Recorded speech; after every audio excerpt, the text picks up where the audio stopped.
Zoology BSc third final year इकाई 1 प्रश्नार्थ निम्नलिखित का वर्णन कीजिए। 1 नाइट्रोजन चक्र, 2 ऑक्सीजन चक्र, 3 कार्बन डाइऑक्साइड चक्र, 4 कैल्शियम चक्र। आपके सामने एक बड़ा सा रेड बटन है। हाँ, है। दबा दिया, आगे बोलो। उत्तर, जीवमंडल बायोस्फीयर में प्राणियों तथा वातावरण के बीच रासायनिक पदार्थों के आदान प्रदान की चक्रीय गति को जैव भू रासायनिक चक्र बायो जियो केमिकल साइकिल कहते हैं। पृथ्वी और उसके वातावरण में उन सभी तत्वों की निश्चित मात्रा रहती है जिनकी आवश्यकता जीवधारियों को हमेशा रहती है। इन्हें जैविक घटक बायोटिक कंपोनेंट्स और अजैविक घटक अबायोटिक कंपोनेंट्स कहते हैं। ये जीवधारियों से भूमि व वायुमंडल में और वहां से पुनः जीवधारियों के बीच चक्रीय गति से पहुंचते हैं। यह क्रिया विभिन्न चक्रों द्वारा पूरी होती है। एक गैसीय चक्र गैसेस साइकिल, इस चक्र में कार्बन डाइऑक्साइड, नाइट्रोजन, ऑक्सीजन चक्र आते हैं। 2 सेडिमेंटरी चक्र सेडिमेंटरी साइकिल, इस चक्र में फास्फोरस, सल्फर, कैल्शियम चक्र आदि आते हैं। 3 जलीय चक्र वाटर साइकिल, इस चक्र के द्वारा जीवों, वायुमंडल और वातावरण के बीच जल का आदान प्रदान होता है। 1 नाइट्रोजन चक्र नाइट्रोजन साइकिल, वायुमंडल में नाइट्रोजन 78% होता है। वायुमंडल ही नाइट्रोजन का मुख्य स्रोत है, लेकिन जीव वायुमंडल की इस नाइट्रोजन को सीधे ग्रहण करने में असमर्थ होते हैं। केवल कुछ जीवाणु जल व भूमि में रहने वाले नीले, हरे शैवाल, ब्लू ग्रीन एल्गी तथा नाइट्रोजन स्थिरीकरण करने वाले जीव ही नाइट्रोजन का सीधे उपयोग कर सकते हैं।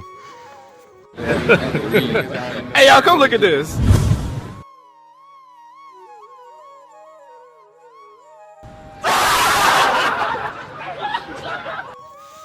पौधे नाइट्रेट आयन को अमीनो अम्ल में बदलते हैं जिसे पौधे जमीन से ग्रहण करते हैं। पौधों से नाइट्रोजन शाकाहारी प्राणियों और उनसे मांसाहारी प्राणियों के शरीर में पहुंचती है। जल एवं भूमि में उपस्थित नाइट्रेट भी नाइट्रोजन के मुख्य स्रोत हैं।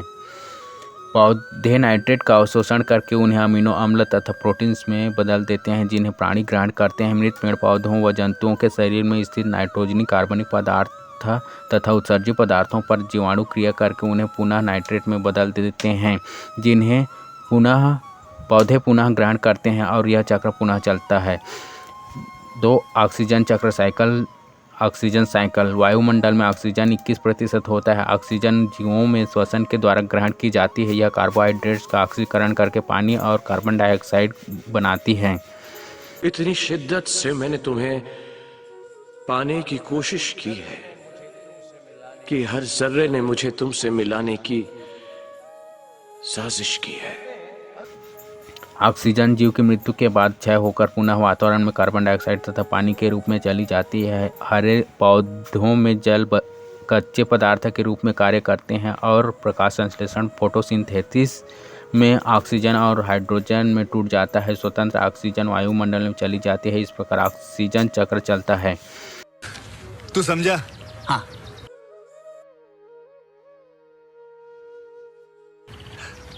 नहीं, तू समझा नहीं। 3 कार्बन डाइऑक्साइड चक्र कार्बन डाइऑक्साइड साइकिल, जीवन का आधार माने जाने वाले जीव द्रव्य प्रोटोप्लाज्मा में उपस्थित सभी कार्बनिक यौगिकों जैसे प्रोटीन्स, कार्बोहाइड्रेट्स, वसा तथा न्यूक्लिक अम्ल आदि सभी जीवधारियों के लिए प्रमुख ऊर्जा के स्रोत हैं। इनके ऑक्सीकरण के ऊर्जा मिलती है।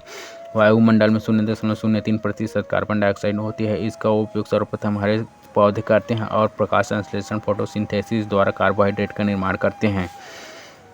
शाकाहारी प्राणी इन पौधों को ग्रहण करते हैं जिससे ये कार्बनिक पदार्थ प्राणियों के शरीर में पहुंच जाते हैं। शाकाहारी प्राणी को मांसाहारी प्राणी खाते हैं और ये कार्बनिक पदार्थ मांसाहारी प्राणियों के शरीर में पहुंच जाते हैं। इनमें कुछ से कुछ भाग शरीर की वृद्धि के लिए उपयोग में ले ली जाती है। कुछ भाग श्वसन क्रिया में कार्बन डाइऑक्साइड में परिवर्तित होकर वायुमंडल में चली जाती है। वायुमंडल की कार्बन डाइऑक्साइड का कुछ भाग समुद्र द्वारा अवशोषित होकर समुद्री पौधों द्वारा प्रकाश संश्लेषण में उपयोग कर ली जाती है और कुछ कार्बन डाइऑक्साइड कार्बोनेट के रूप में अवशोषित हो जाता है। प्राणियों और पौधों की मृत्यु के बाद कार्बनिक पदार्थ कार्बन डाइऑक्साइड और H2O में अपघटित हो जाते हैं जिसे पुनः पौधे द्वारा ग्रहण कर लिया जाता है। इस प्रकार कार्बन डाइऑक्साइड का चक्र चलता है। कहते हैं अगर किसी चीज को दिल से चाहो तो पूरी कायनात उसे तुमसे मिलाने की कोशिश में लग जाती है। वाह, क्या सीन है।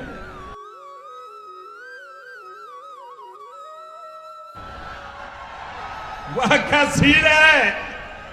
4 कैल्शियम चक्र कैल्शियम साइकिल। कैल्शियम का मुख्य स्रोत चट्टान होते हैं। इन चट्टानों में कैल्शियम के यौगिक पाए जाते हैं। ये चट्टानी यौगिक पानी में घुलनशील होते हैं।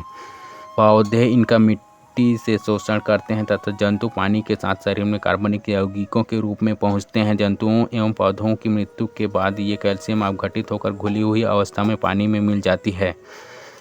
नदियों के पानी द्वारा कैल्शियम को समुद्र के पानी में पहुंचा दिया जाता है। समुद्र में सतहीकरण सेडिमेंटेशन विधि द्वारा समुद्र की सतह में जमा होकर पुनः चट्टानों का रूप ले लेता है। इस प्रकार कैल्शियम चक्र अनवरत चलता रहता है। ये सब क्या देखना पड़ रहा है? अच्छा है मैं अंधा हूँ।